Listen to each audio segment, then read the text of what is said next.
Chéad an eile bheits caint by John Bradbury aginne an seo.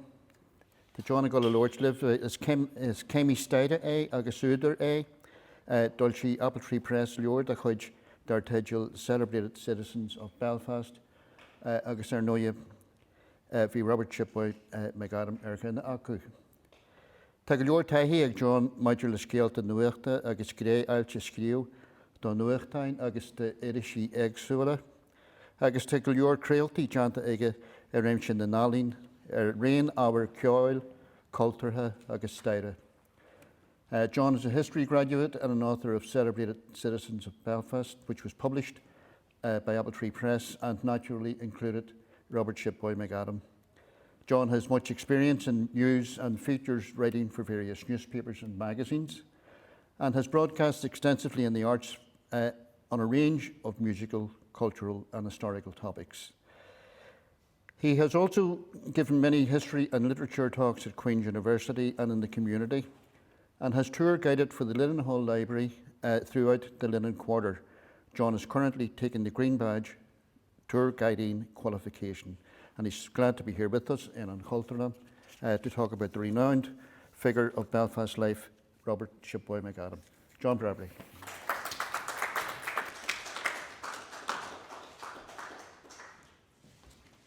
Thank you very much, Kevin. Thank you. Jihayev. That's as good as it gets. We start with an introduction to Robert Shipboy McAdam. Can you all hear me clearly? Thank you. Thank you for inviting me to give a talk about an important Belfast figure of the 19th century. As I go, I shall attempt to give context about the events and sentiments of the time. Robert Shipboy McAdam was renowned first and foremost as a man of letters and a Gaelic scholar and antiquarian.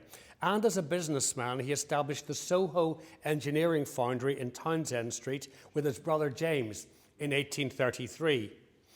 Robert McAdam was one of a number of important radical Belfast Presbyterians of the 18th and 19th centuries to demonstrate a definite sense of enlightenment towards the language and an overall interest in the arts, somewhat going against the grain of the original planters who thrived on commerce and industry, which were the very reasons they were invited here in the first place, although as time moved on, their outlook and objectives modified to embrace other aspects of life.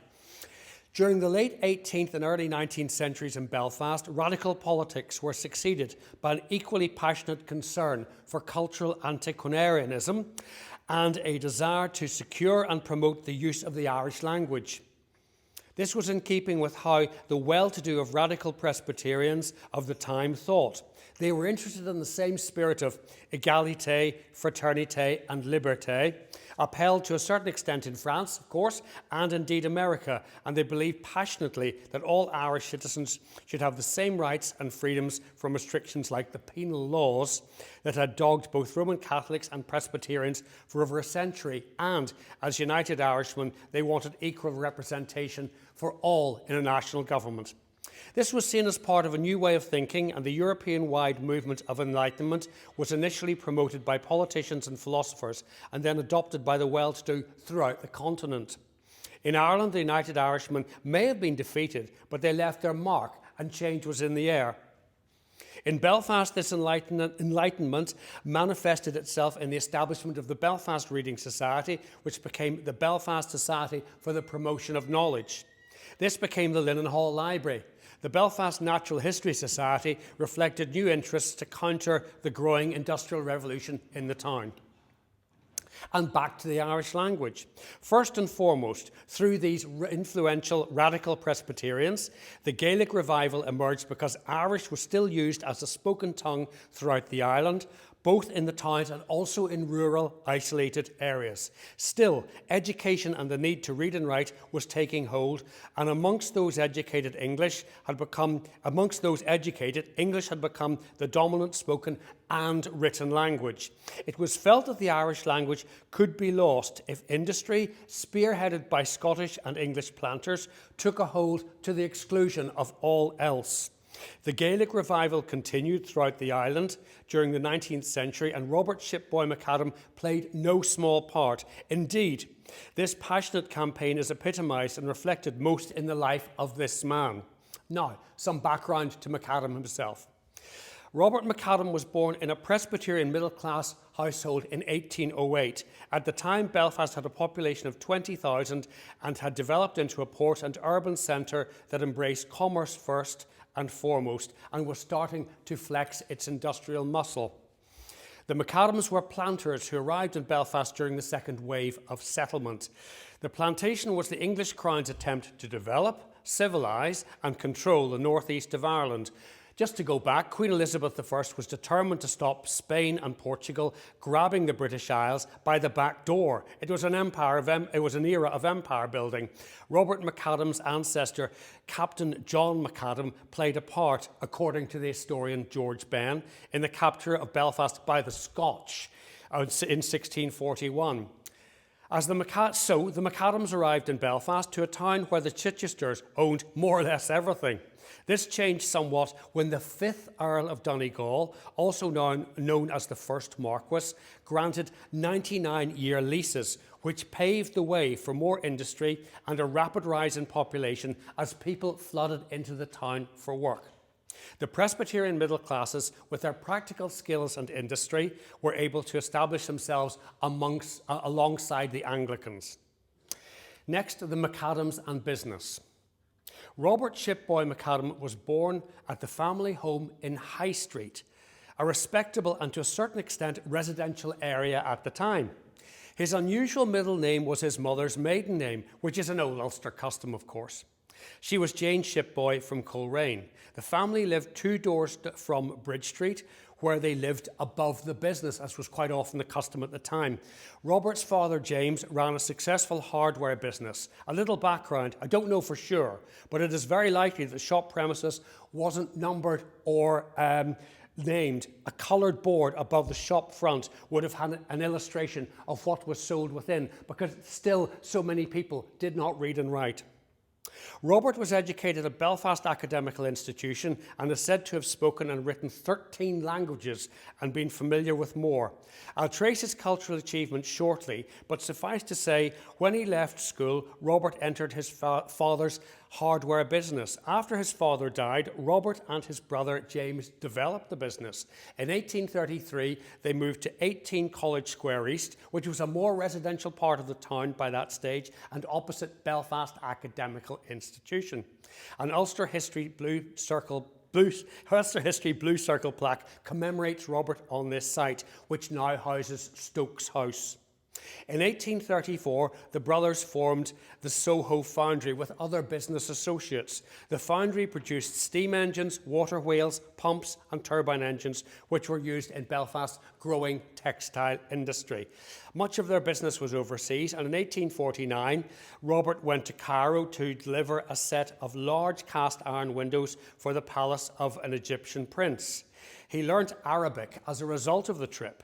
Robert McAdam carried out much business locally, as well as the foundry relied on local trade with both town and countryside, and to speak and understand Irish was a commercial advantage, if not a necessity.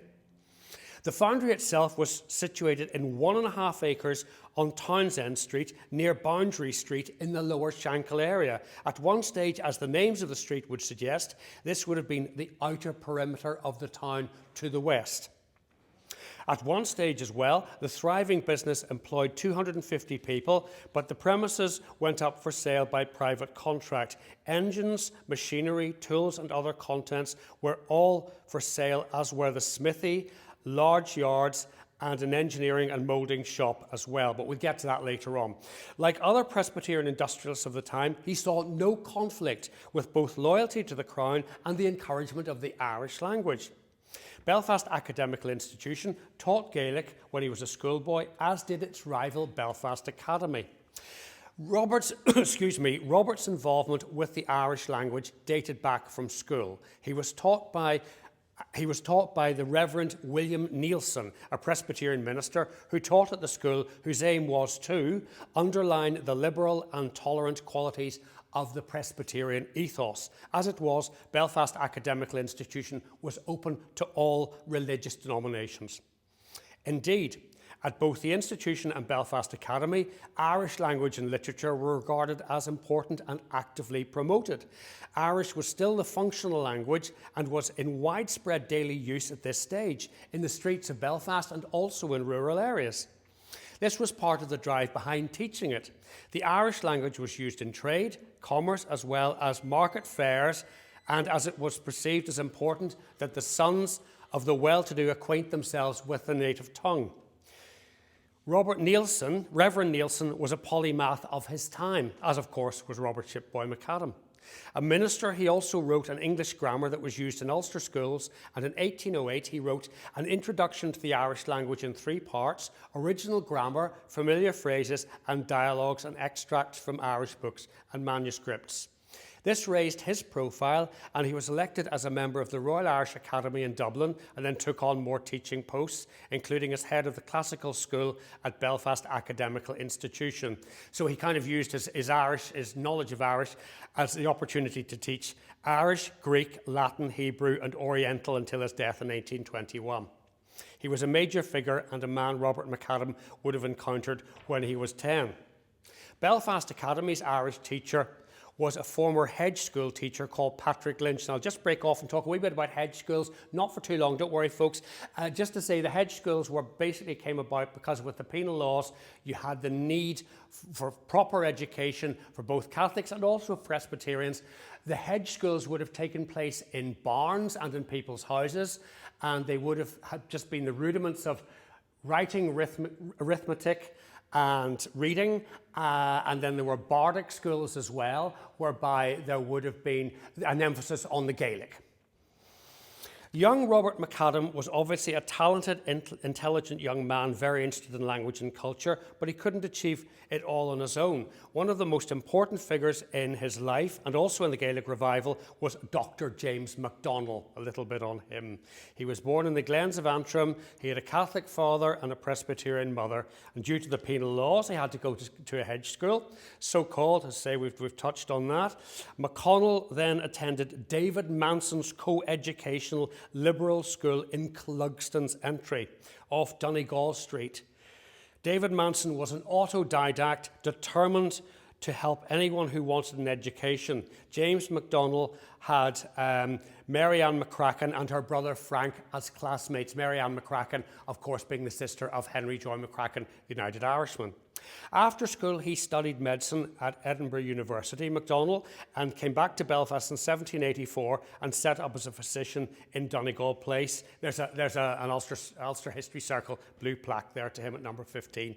On his rounds that covered the poor areas of Belfast as well as the affluent areas, McDonnell became aware of the awful poverty and disease in the slums. With this in mind, he set up the Belfast Dispensary, the Fever Hospital, and the General Hospital, which became the Royal Victoria in 1801. He is also credited with setting up Belfast Medical School. You might think this is a far away from the Irish language, yet Dr. James Mcdonnell was very interested in culture and was a founder member of the Belfast Society for Promoting Knowledge. He was an Irish speaker from an early age. He was deeply interested in the Gaelic language, literature, and music, especially the harp. He had had some formative musical training because his brothers Randall Alexander had the services of blind harper Art O'Neill at their father's house for 2 years in the Glens. Now established in Belfast, McDonnell was one of the people behind the Harp Festival of 1792. A circular was issued the year before to those in Belfast interested in reviving and perpetuating the ancient music and poetry of Ireland. It is necessary to assemble the harpers. It is presumed that the Irish patriot will not deem it an object unworthy of his patronage and protection. This was just in the build-up to United Irishman Uprising. And the festival took place in 1792 at the Assembly Rooms in Bridge Street. The McCrackens and Edward Bunting, more of him later, all attended and were in fact instrumental in the event taking place. Each harper played 3 tunes, and the winner was a gentleman called Charles Fanning. Overall, it was deemed a great success, although Wolfe Tone attended and said he was bored. Quote, "All I hear is strum, strum, strum." Oh well, can't be helped. Edward Bunting is very important both as a musician and a person in the Gaelic Revival. He was the son of an English engineer and a precocious music talent. He could transcribe melodies and could play the organ by ear, and at the age of 11, he was assistant organist at St Anne's Cathedral. He lived in Rosemary Lane in the inn run by the McCracken family, and he would have mixed with the likes of Wolfe Tone, Thomas Russell, and Dr. McDonnell. He was a bit of a prima donna, though, Bunting, and a bit of a drinker, but sufficiently focused to be the first organist at St George's, and he also wrote a 3-volume work, A General Collection of Irish Music. For this, he moved around the country collecting old airs and writing them down, as people he met along the way sang them. The McCrackens financed County Down school teacher Patrick Lynch, later to teach Irish at the Belfast Academy, as said before, to go into Connaught and transcribe the Irish words of the songs recorded by Bunting. Lynch carried out much translation and established a Gaelic magazine. He recounted going to Castlebar, wandering about and meeting fiddlers and singers everywhere he went. He had around 150 songs for Bunting. He corresponded with Mary Ann McCracken. "I have been very attentive and very diligent, and I have near 200 songs. I have done all I could, yet I am detained for want of travelling charges." It sounds like a cry for help. I am aware of 2 things at this juncture. I have mentioned Robert Shipboy McAdam, and I've talked about the Gaelic Revival without bringing him in for a while, but it's easier to do it chronologically, so please have a little bit of patience. We'll get there shortly. In the meantime, I must bring in Reverend James Bryson, the first minister of the Donegal Street Presbyterian Church in 1778. He was a committee member of the Linen Hall Library, presided in 1792 when a motion was passed to allow Roman Catholics a full and active participation of the rights enjoyed by the fellow citizens and countrymen, a start of the end of the penal laws. His son Andrew Bryson, became a minister at Dundalk Presbyterian Church in 1795, preached in Irish. In fact, preaching in Irish was a prerequisite for the job. Another son, Samuel, produced careful 18th century copies of Irish language manuscripts of early Irish literature, including the Cattle Raid on Cooley, the Tale of Deirdre, the Life of St Patrick, and the Children of Lear. The Brysons were well-educated and enlightened Presbyterians and symptomatic of the time in Belfast. Back to Robert McAdam. Both his brother James and he were engaged in the foundry business, with a little reluctance, it must be said, because their real passions lay elsewhere. Both McAdams were committee members of the Linen Hall Library. James was a skilled amateur geologist and was also appointed the first librarian at Queen's College. What an accolade. But he gave it up because of the business. James was also one of the founders of the Botanic Gardens, which was originally a private enterprise until 1895 when it opened up to the public.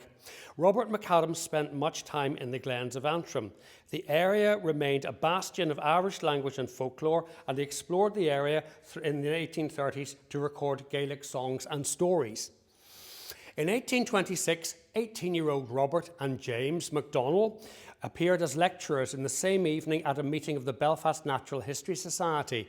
McDonnell had fallen out with Mary Ann McCracken and John Templeton over signing a document to set in motion the release of Thomas Russell, the United Irishman, known in popular culture as the man from God knows where. In 1828, Robert McAdam sent Thomas Léachtaí to Ballinascreen, County Derry, to set up Irish language schools. McAdam favoured teaching Irish in areas where the language was widely known and used, as made sense. His friendship with Dr. McDonnell developed. Because he was younger and had no baggage as some of the others had, Robert McAdam was delighted to be befriended by the well-known cultured doctor. Between them, McDonnell and McAdam set up the Ulster Gaelic Society in 1830. James Mcdonnell was the chairman, and Robert was co-secretary with Reverend Reuben Bryce, who was minister at the Presbyterian Church, York Street, and was a professor of mathematics and later principal at Belfast Academy. All of this, of course, really makes it symptomatic of the fact all these people were such polymaths. They did so many different things.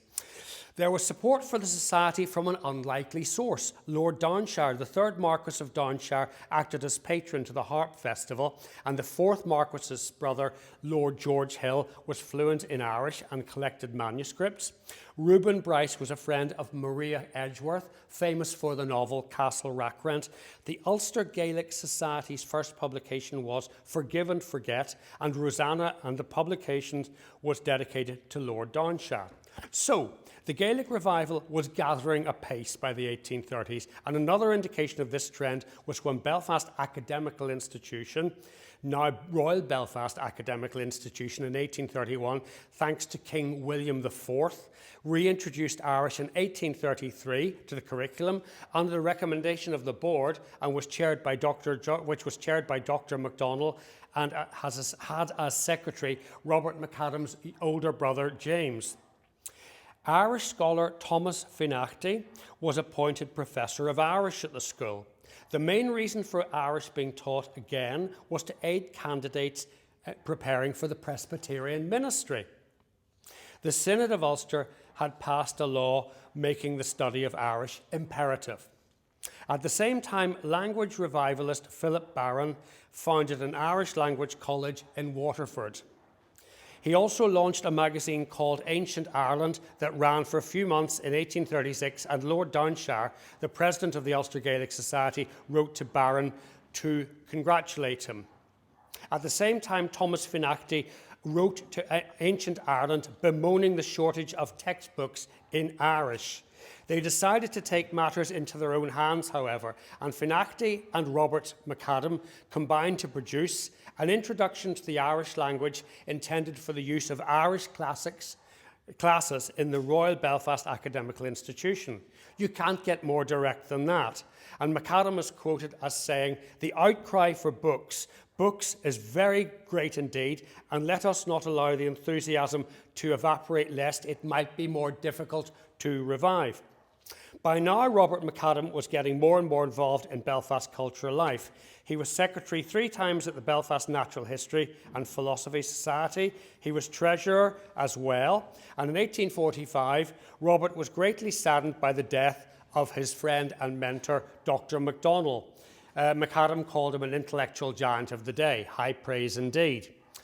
Members of the Ulster Gaelic Society networked with each other to include visiting scholars and luminaries. When John O'Donovan visited Belfast during the course of the Ordnance Survey of the 1830s, he recorded how he met Robert McAdam and Dr. Bryce, as well as Dr. McDonnell. Apparently, McAdam was very protective of his manuscripts.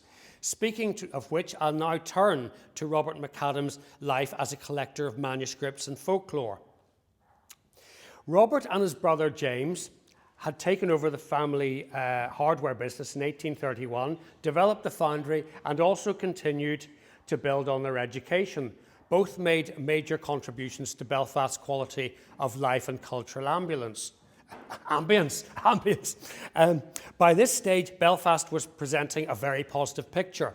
Well-known English author William Thackeray visited Belfast in 1842 and said, "Belfast is as neat, prosperous and handsome a city as need be seen. It looks hearty, thriving and prosperous, as if it had money in its pocket and roast beef for dinner." Well, that's good to know. Robert left the challenges of work behind him often and ventured deep into the Ulster countryside. He spoke Irish as he went, recorded folklore and sayings, and bought or had copies made of any Irish manuscript he could come across. Even if tied up with business, he would write to people and explain he couldn't see them at that particular time and then keep in communication. He would often smooth the way with a letter and an Ulster Gaelic Society publication. Robert made frequent visits to the glens of Antrim. I've mentioned about his friendship with Dr. McDonnell. His excursions were not limited, though, confined to the glens or to Inishowen. He took down folklore and songs in Belfast. He was always on the lookout for an opportunity to combine a business trip with a chance to extend his Irish collection, and he was happy to share duplicate manuscripts. There were times he kept returning to the glens because there was certainly plenty of material. James Boyle, Ordnance Survey memoirist, said, "There are many old persons who do little but recite tales and stories about ghosts, fairies, and enchantments. There are not now any clan marches, but many beautiful Irish airs are sung in both the English and Irish language, particularly in Glenariff. As late as the 1920s, James Hamilton de Largy recorded Irish language material in Glenariff." I mentioned clan marches. A little clarification, folks. Irish clans went beyond the chief and his immediate relatives on his father's side. In fact, in Ireland, clans include unrelated clans of the chief. The Irish word clan, as you probably know, is borrowed from the Latin planta, meaning plant or offshoot.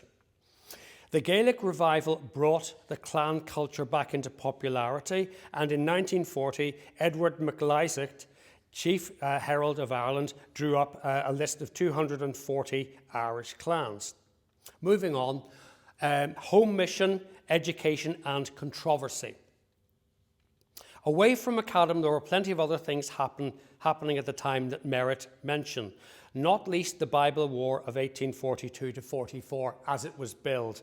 The Irish Society emerged as a religious body to provide education and give instruction with an emphasis on the Irish language, and the society became involved in predominantly Catholic areas. To widen availability of the Irish language versions of the Scriptures of Ireland, the Irish Society, under the direction of the Presbyterian Synod of Ulster, set up an organisation called the Home Mission in 1836. Schools got up and running, and for a while everything was fine. All the teachers were Irish speakers, and on the face of it, it was good. Then controversy arose when a school inspector called Hugh McDonnell discovered all was not well. At the same time, correspondents in both the Catholic-orientated newspaper The Vindicator and the Ulster Banner accused the Home Mission of underhand tactics. Bitter accusations flew back and forth that the schools had been established without need, and roll books were falsified to take the money which the Synod gave us for doing nothing. And this quote came from 4 teachers who wrote to the Vindicator newspaper. The Bible War had a sting in the tail. When Charles McLaughlin won £70, a huge sum of money at the time, in compensation for loss of earnings, and that was very much that. The trust had been destroyed. McAdam's Irish scribe is next. On a happier note, the same Hugh McDonnell, who had been a teacher, then an inspector for the Home Mission, and had his contract terminated, came to Belfast unemployed in 1842. He was able to find much more convivial employment as a scribe for Robert McAdam from 1842 until 1856. Hugh was, after all, a solid Irish scholar, and he had published a book called An Introduction to the Irish Language. MacDonnell worked full-time for Robert as a scribe, folklore collector, and manuscript copyist. He received salary and lodgings at Millfield, just 5 minutes from where Robert lived. Part of MacDonnell's duty were to go to the rural parts of Louth, Armagh, and Donegal and collect songs, folklore, manuscripts, and other Irish language materials. When he was roving about, MacDonnell explained he was working for Robert, and as a result, he would get correspondence from people providing manuscripts. Some people who wrote to Robert McAdam clearly wanted his scribe's job, but Robert remained loyal to his own scribe. He did, however, take on a second scribe, who was Peter Galligan, who lived from 1792 until 1860. Galligan was an old friend of Hugh McDonnell, and he composed a lament on the death of Hugh's wife, Bridget, in 1836. Again, Galligan came with good credentials, as he had worked as a hedge school master, and he had taken up a teaching post with the Irish Society in County Meath. It's interesting that he reported tension between the Catholic and Presbyterian churches at the time, and the depth of feeling intensified following the tragic murder of one of the teachers called Owen McDaniel. Back to the man himself. He was neat and accurate in his work, and there was a mutual liking and respect between Peter Galligan and Robert McAdam. The scribe completed his first manuscript for Robert in 1844, and many more followed, and he described Robert as a defender of the old Irish tongue. At one time, Peter wrote to Robert almost beseeching him to send him work due to the precarious state of his finances. This is as much a comment on the insecure life led by many people in rural Ireland at a time when security of tenure was far from guaranteed. Robert and Peter Galligan remained friends, and Peter stayed a month in Belfast when he recounted in an Irish language poem where he, the country-loving small farmer, tried to adapt to the big city, or big town as it would have been at the time. Such a contrast. He describes how he was petrified by the mechanised, engine-filled shop floor of the Soho foundry, and describes the workers as a lot of black demons under the command of the archdemon Joe English, who was the foreman. Maybe it's a sign of changing times. Peter's son, also called Peter, later worked in the foundry. What we also know about Peter Galligan is that he had planned to go to America, as so many people did, but he backed off due to the threat of cholera, which was very prevalent in the late 1840s. Robert McAdam had other correspondents as well. They were all country folk with other professions or occupations. Brian Sharkey of Rathbody was an occasional scribe, as was Patrick Higgins, a police sergeant from Ballyshannon. Things did not always run smoothly between Robert and the scribes. A scholar and stonemason called Arthur Bennett lived near Fork Hill, and there was a definite tension in their correspondence. But generally, things ran fairly smoothly. So one gets the impression Robert McAdam was pretty easy to rub along with. Next, I'd like to talk to you about plans for a Gaelic newspaper and an English-Irish dictionary. Robert corresponded with Cork Irish language publisher Thomas Swanton. Robert wrote to him about the importance of dialect in the language, and he aired his idea for a weekly newspaper in Irish. As for the dictionary, a manuscript survives in the main library at Queen's under MS1/153 Hibernica collection, and it's dated between 1842 and 56. There are 1,145 pages, some are missing, and very curiously, the introduction is available on microfilm. Anyway, the dates of the dictionary are based on some surmise and supposition to the references to Daniel O'Connell and reference to the railways at Lurgan, Portadown, Armagh and Dublin when they would have come to be. It was dictated by Robert, and the scribe would have been Hugh McDonnell. The word order resembles Samuel Johnson's English dictionary of years before. Robert made it clear the dictionary is in the language of the ordinary people. It is not erudite, it's much more about common speech. It is also evident the welfare of the Irish language is Robert's main concern. He was a sensible and prudent man. He made it clear Hugh McDonnell was his main collaborator, as Robert was sensitive to any potential accusation that might be levelled against him personally for undertaking such a task, as he was not a native speaker.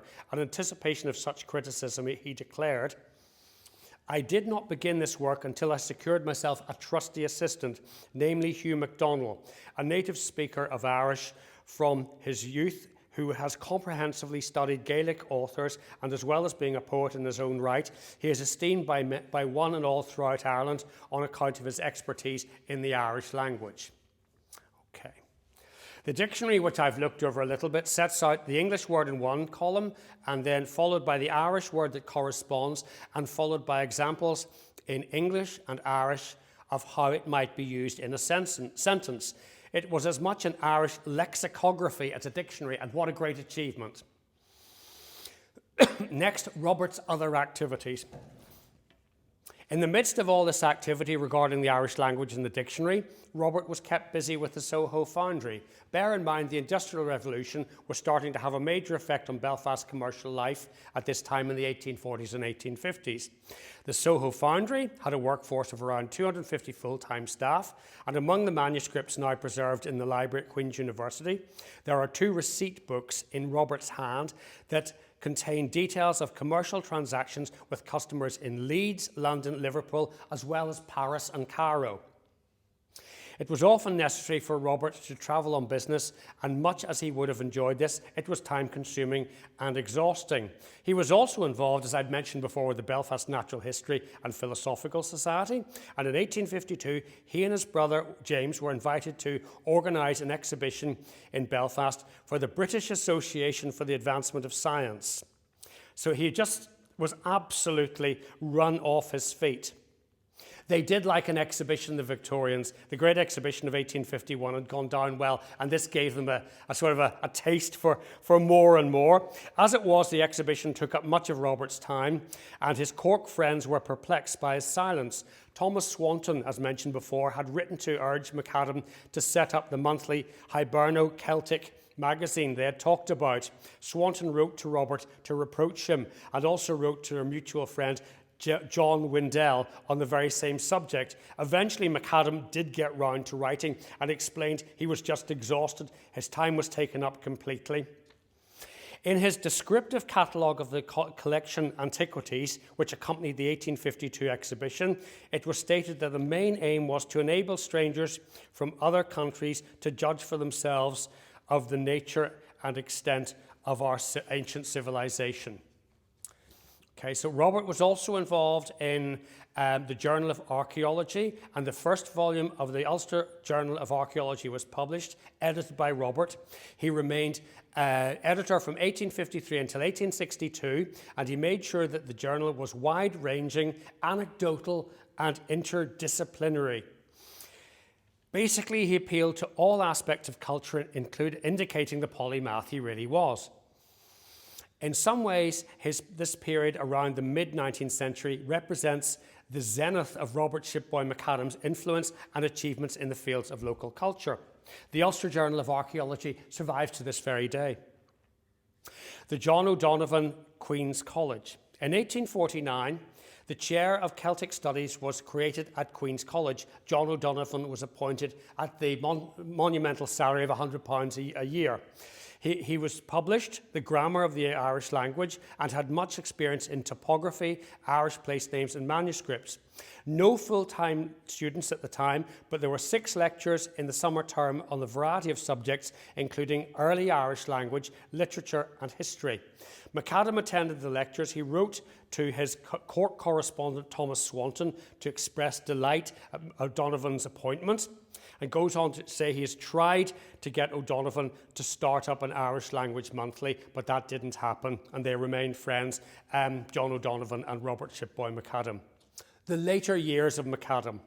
Inevitably, the pressure of commercial work combined with the relentless pursuit of culture took a toll on Robert McAdam's health. He went to Scotland to recuperate for a while, then to Hollywood, County Down, no doubt for the peaceful rural setting and sea air in 1853. That said, he still continued to edit the Ulster Journal of Archaeology until 1863. He had started to outlive many of his cultural contemporaries. Dr. James Mcdonnell had died, one of the largest attended funerals ever in Cushendall. Others of significance had died as well. The surgeon and manuscript compiler Samuel Bryson died in 1853. Hugh McDonnell left Belfast in 1856 to live with his daughter, found employment as a teacher with the island and coastal society schools. Robert's brother James passed away in 1861. Robert worked on at the Ulster Journal of Archaeology until 1862, but after that he found it impossible to sustain the financial cost. He soldiered on, and in 1888, the year of his 80th birthday, he accepted the office of President of the Belfast Natural History and Philosophical Society. He still kept going. The business declined as well. Since James's death, the Soho foundry declined, and by 1870, there were only 40 employees. In 1894, the foundry was closed, and the same year he had to witness the auction of his books, which must have depressed him.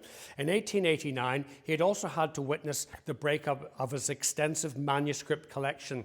Some of his manuscripts were bestowed upon the Belfast Natural History and Philosophical Society, and some were purchased by Church of Ireland Bishop and historian, the Reverend Dr. William Reeves. In his latter years, Robert McAdam cut a poor figure, sadly. He was solitary and isolated. He died on the 3rd of January 1895 at his house in College Square East. As the Belfast newsletter said in his obituary, he had outlived all his intimate friends and most of his contemporaries, so that there are now but few remaining who could recall the variety and charm of his conversation and his inexhaustible store of information. He was buried in Knockbreda churchyard in the family tomb. Just a few other things, folks, if you bear with me. His legacy. Robert Shipboy McAdam's legacy. Belfast changed in the 1860s as religious tensions increased. Before this date, many Presbyterians would have found it fashionable and appropriate to have been a member of the Ulster Gaelic Society, the Harp Society, the Literary Society, and the Belfast Natural History and Philosophical Society. From the 1860s, Irish language and related activities began to be regarded with circumspection.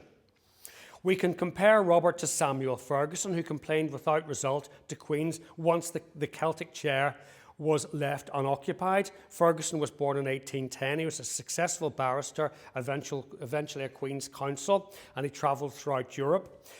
He was also keeper of the public records of Ireland, and later president of the Royal Irish Academy. So there are similarities between Ferguson and McAdam. They were both Presbyterians that lived in enlightened times. Their final years overlapped a little with the emergence of the Gaelic League, but there was little take-up in the north of the Gaelic League. The first branch of the Gaelic League was established in 1895. Cathal O'Byrne, the journalist, sums it up perfectly. With the advent of the Gaelic League, the language in Belfast came at least partly into its own, but the League was never considered respectable, that awful Belfast word. To be a Gaelic leaguer was to be suspected always. The League might shout at its loudest and longest that it is non-political and non-sectarian, but the slogan did not impress Belfast. What's more, the political developments of the late 19th and early 20th century overshadowed everything else that happened. In 1892, the Ulster Unionist Convention was held at Botanic Park, and a depiction of Erin's harp with Ireland Forever in Gaelic was evident on a stand in large letters, and this created no problem whatsoever. As for McAdam himself, he had the common touch. He was the first person who had the idea of collecting folklore from the mouths of common folk. His achievements were monumental. Businessman, linguist, antiquarian, archaeologist, journalist, and champion of the Gaelic language and culture, ancient and modern. Now, I took a little trip for the icing on the cake, I took a little trip to Linen Hall Library, so I will regale you with some of the information I found there. Thanks to the Linen Hall Library. No cultural talk would be complete without reference to the good library, where this speaker gleaned some interesting information. The library's Irish section contains a book entitled Airs Composed by Robert McAdam. It's available for perusal, and I did just that. The airs are very wide-ranging, include waltzes, quick-step and planxty, written between 1864 and 1880. McAdam also wrote the words for an old song, and I quote, Shall I be wasting in despair because a woman's fair, or my cheeks grow pale with care, because another's rosy are? Be she fairer than the day, or the flowery month of May? If she be not so for me, what care I be, how fair she be? Wise words indeed. McAdam was forever a collector of airs, and he collected and wrote down the Braes of Glenbrayon, I hope I've pronounced that correctly, which is an Ayrshire and was heard sung in the streets of Belfast in 1852. It was originally from a novel called Black Eileen by William Black. Secondly, as I've already mentioned probably more than once, he was a collector of all things cultural relating to the Irish language, from the highbrow to the homespun. After researching in the Linen Hall Library, A.J. Hughes's book highlights Robert McAdam's Proverbs collection, which McAdam describes as a labour of love, 600 Gaelic proverbs collected in Ulster. Being the polymath he was, McAdam also included French, Italian, Latin and Spanish proverbs in his collection, and his fondness for witticisms and wise saws and sayings. The proverbs appeared first in McAdam's Ulster Journal of Archaeology. So, how did McAdam collect these proverbs? They were amassed during his field work, mainly throughout the province of Ulster, and were obtained quite literally from living speech. The collection was the largest yet published in Ireland, and the fact they are in different styles may serve to throw some weight on the character of the native Irish population of Ulster. Many themes are explored in these proverbs, including thrift, prudence, procrastination, knowledge, humility, courage, marriage, friendship. It's all there. Good luck and bad luck and customs. So I thank you for listening, and I'll leave you with a few of the proverbs. So, a man cannot whistle and chaw meal. It is on her own account that the cat purrs. There is many a slip from the hand to the mouth. And, I like this one, when an old hag is hard pressed, she must run. And please forgive the sexism, and good afternoon to you all.